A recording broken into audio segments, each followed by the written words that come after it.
On February 14th, 2015, we opened our doors for business. Since that time, we have served over 10,000 coffees, lattes, cappuccinos, hot teas, thousands of cold drinks, bagels, pastries, soups, and sandwiches. We've had 18,000 transactions in 2015, which means on average we see at least 400 people a week come through the doors of the Abbey. That's been a wonderful mix of returning customers and new customers as people continue to discover the Abbey as a place to hang out and have great food and coffee. Since we've opened, we've also become part of the Avondale neighborhood. We've hosted book clubs and business meetings. We're a place that nonprofits meet. We're a place that hosts Bible studies for other area churches. We're also a place for our larger diocesan family. You can come hang out with your bishop when he's here during purple hours.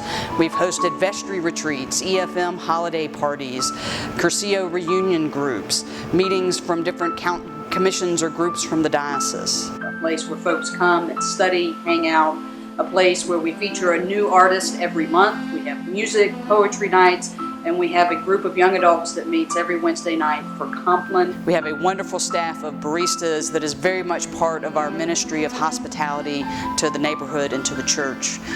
It's them that will greet you with a smile and offer great coffee and food and take care of you while you are here at the Abbey.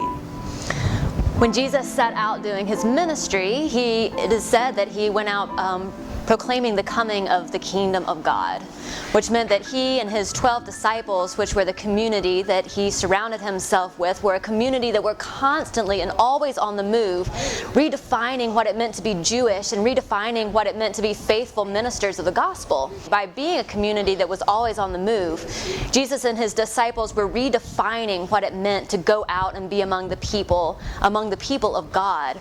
Rather than just go to Jerusalem and to the temple, they went to where people were, to their dinner tables, out into the marketplaces, visiting people in their homes.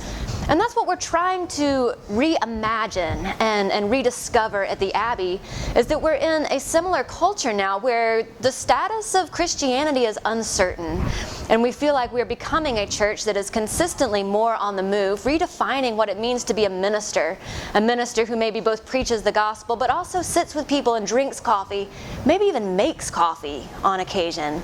And a people that go out and proclaim that mission of the coming of the kingdom of God, not just in churches, not just in cathedrals, but in the places where people are sitting, in coffee houses and in restaurants and in homes, gathering together to talk and really reflect authentically on these conversations about who Jesus is and who God is and where God is in our time and in our place.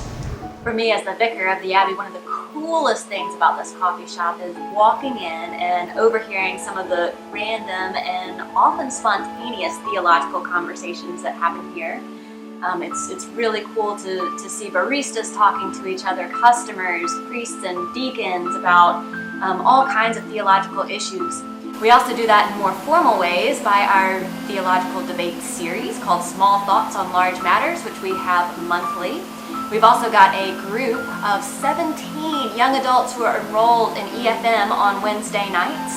And then, of course, on Sunday afternoons, our worshiping community meets and celebrates the Eucharist.